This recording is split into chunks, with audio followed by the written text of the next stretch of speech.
The final boss.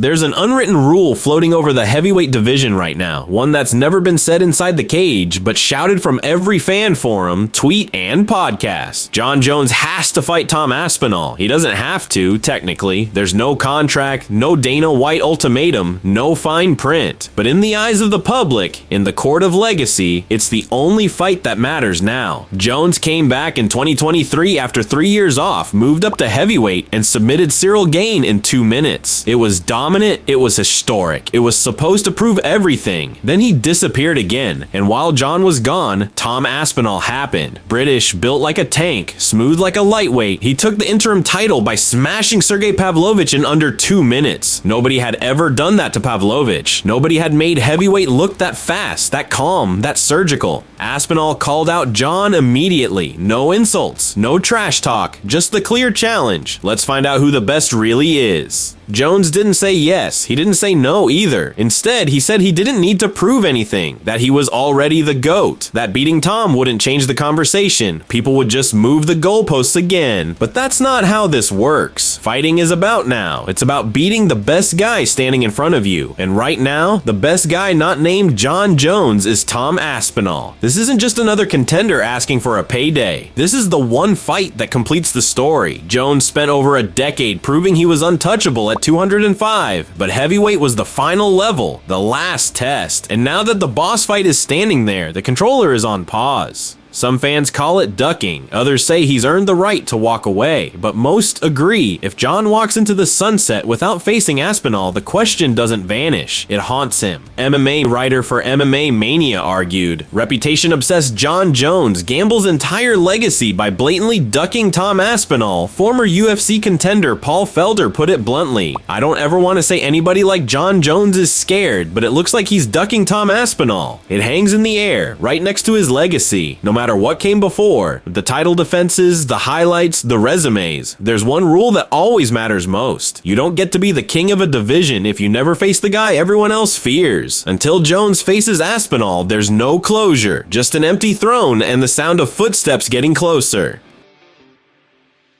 The line you don't cross.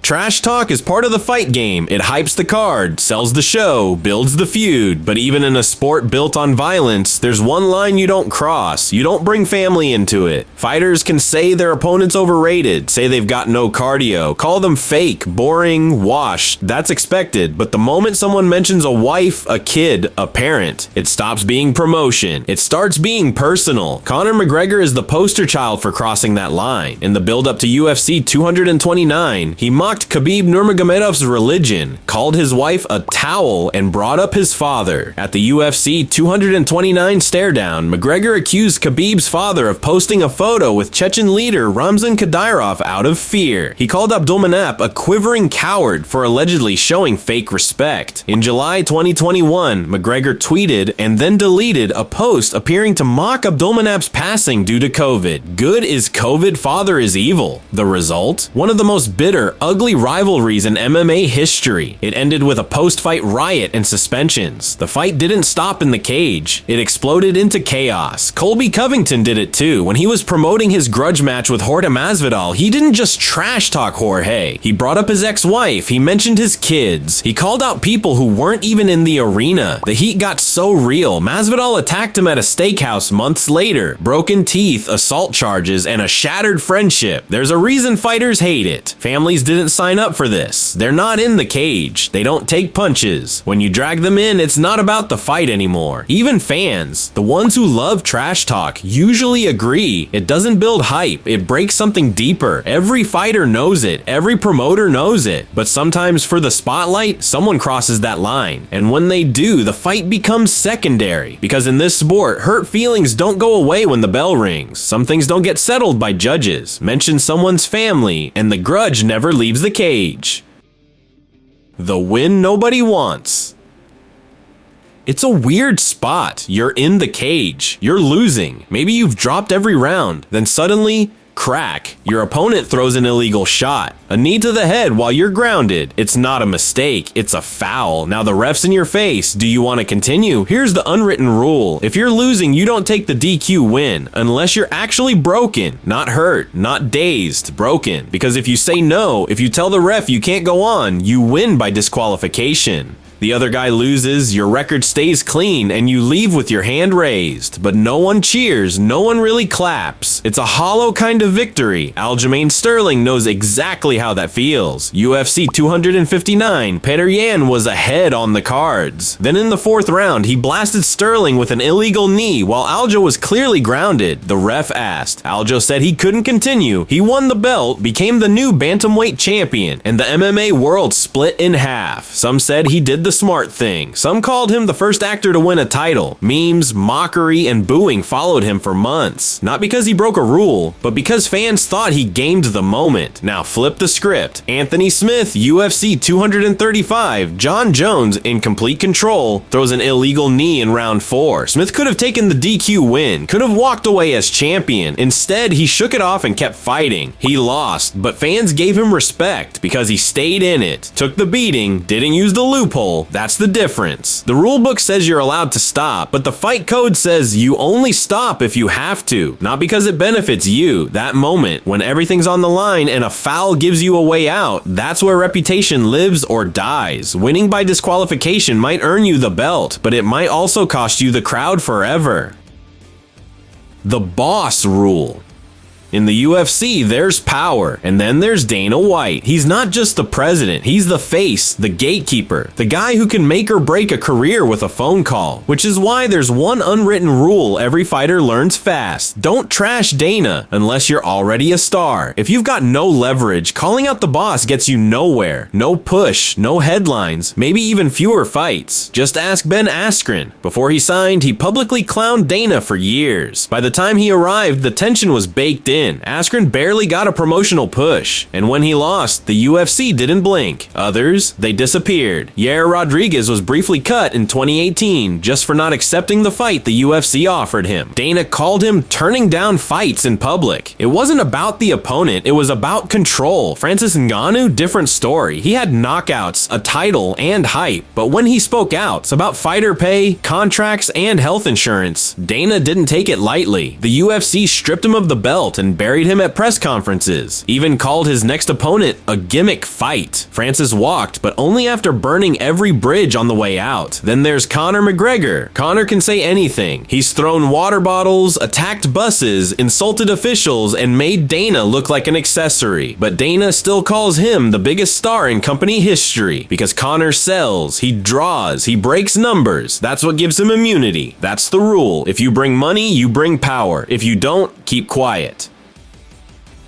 One free foul, it's not written anywhere. You won't find it in the unified rules, but every fighter knows it. Everybody gets one. One groin shot, one eye poke, one fence grab. It happens, the ref stops the action, gives a warning, and nothing else. No point taken, no punishment, just a quiet reset, like it never happened. It's the unofficial free pass of MMA, and fighters use it. Sometimes it's accidental. A wild kick goes low. A stray finger catches the eye. Other times it's strategic. A perfectly timed cage grab to stop a takedown. A low blow in a round you're losing just to buy a breather. It's hard to prove intent, so the ref shrugs and moves on. John Jones built half a highlight reel with outstretched fingers. Kamaru Usman grabbed the fence in the Masvidal rematch clear as day. Aljamain Sterling once landed 2 illegal knees in one fight before finally losing a point. And even then it took 3 fouls to get there. Sometimes it gets worse. Some fighters commit 4 or 5 fouls in one bout and never lose a single point. Just warnings. And that's the problem. That first foul, the one nobody calls, it changes everything. It shifts momentum, slows the pace, shakes the rhythm. One accidental foul can flip a fight. But because it's so common, so accepted, it's not treated like cheating. It's treated like part of the game. That's the real rule. Don't be reckless, just subtle enough to keep your freebie. Make weight or stay humble. There's a silent contract in every fight. Both fighters show up on weight, on time, and on equal footing, but when one of them misses the mark and still walks away with the win, that's when things get ugly. Technically, missing weight doesn't cancel a fight. The overweight fighter usually forfeits a percentage of their purse, 20, sometimes 30%. And the bout moves forward as a catch weight. But the moment they win, that win feels wrong because the other guy played by the rules, cut the weight, suffered to make the number. The guy who missed, he came in fresh, hydrated, and heavy with a built-in edge. And worse, some fighters don't just win, they celebrate like nothing happened, arms raised, post-fight flexing, sometimes even call-outs. And the crowd turns instantly. It happened with Khamzat Chimaev, UFC 279. He missed weight by 7.5 pounds, an enormous gap. The card was restructured, opponents were reshuffled, but after winning, he smiled, laughed, said it didn't matter. The crowd booed him straight through the building. It happened with others too. Jared Cannonier, Michael Pereira, and multiple contenders win big after missing weight, and fans don't see dominance. They see imbalance, because in this sport, discipline is everything. If a fighter can't make weight, they've already lost part of the respect. Winning on top of that feels like stealing. That's the unwritten rule. If you miss weight, stay humble, don't gloat, don't posture. Just be grateful they still let you fight, because once that scale tips the wrong way, so does the crowd. You tap, you shut up.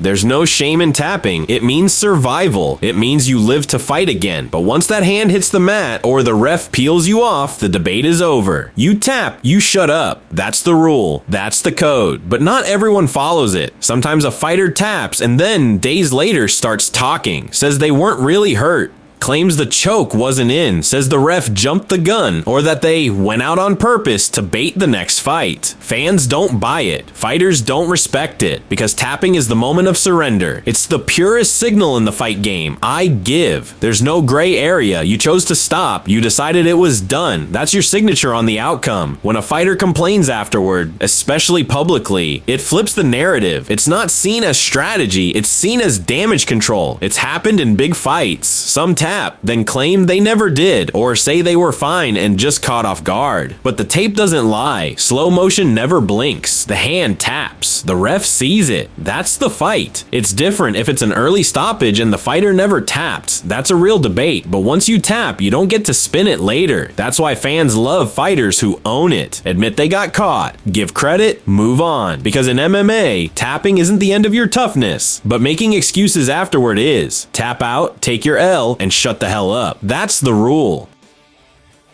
Beat the champ clearly. Officially, fights are judged round by round. Whoever wins the most rounds wins the fight. But unofficially, especially in title fights, there's another rule. If you want the belt, you better take it. Clearly. Close rounds don't cut it. A split decision doesn't always feel like enough. If the fight is razor thin, the champ usually keeps the belt, even if the challenger technically won 2 out of 3. It's not how it's supposed to work, but it happens. Fans call it the champion's advantage. Judges won't admit it, but history shows it. In tight fights, the benefit of the doubt often leans toward the guy already wearing gold. Look at Demetrius Johnson versus Henry Cejudo 2, a close fight, statistically tight. Cejudo got the nod, but a lot of people thought DJ did enough.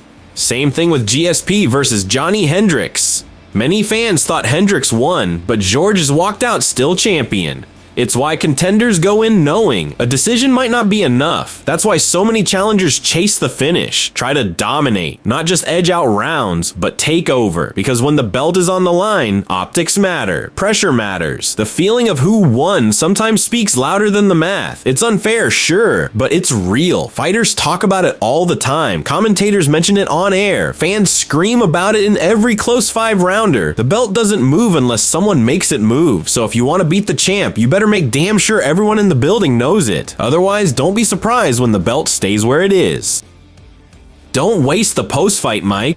15 minutes of fighting, maybe more. You bleed, you survive, you win, and then Joe Rogan or Daniel Cormier sticks a microphone in your face. That's your moment, don't blow it. The post-fight mic is more than just a victory lap. It's the launch pad for the next fight, the next payday, the next storyline. It's where legends call their shot, where stars are made in real time. But sometimes fighters freeze, ramble, thank the crowd, mumble a few words, and walk off. No call out, no angle, just silence. silence. And with it, they waste the most valuable real estate in MMA. The mic is where Conor McGregor said, "I just want to take this chance to apologize to absolutely nobody." Where Jorge Masvidal invented Super Necessary, where Michael Chandler called out McGregor with a promo so clean, Dana couldn't ignore it. That's the standard now. If you win and say nothing, someone else will steal your spot before you get to the locker room. Because in this sport, fights don't just get booked, they get talked into existence. It's not about being loud, it's about being sharp. Fighters don't need trash talk, they need targets, names, statements, purpose. So when the lights are on and the mic is hot, say something that echoes. Because in the UFC, silence doesn't get title shots, it gets forgotten. Late replacements are heroes. They don't get full camps, they don't get time to prepare. Sometimes they get 10 days, sometimes less, and still, they say yes. Late replacements are the unsung heroes of the UFC. The guys who step up when no one else will, who save cards from collapse, who walk into the cage knowing they're undertrained, outgunned, and already behind on the scorecards. It's a losing hand from the start, but they play it anyway. Jorge Masvidal took a title fight against Kamaru Usman on 6 days' notice. Lost, but survived all 5 rounds. Earned respect. Nate Diaz did it with Conor. Michael Bisping did it with Rockhold, and won the belt on 2 weeks' notice. These are the guys fans remember. Not because they were ready, but because they showed up, and the risk isn't small. Late replacements are stepping in against killers, against camps that trained for months. It's a coin flip between instant glory or total derailment. One bad night can damage a career, but still they walk forward, and that's why the unwritten rule is clear. If you take a fight last minute, you've already earned something. Win or lose, fans remember the courage. The UFC remembers the loyalty. The other fighter remembers the fact that someone stepped in when nobody had to. It's not just bravery, it's sacrifice. Because in a business where timing is everything, the guys who say yes when everyone else says no, those are the ones who turn into legends. Not always with a belt, but always with respect.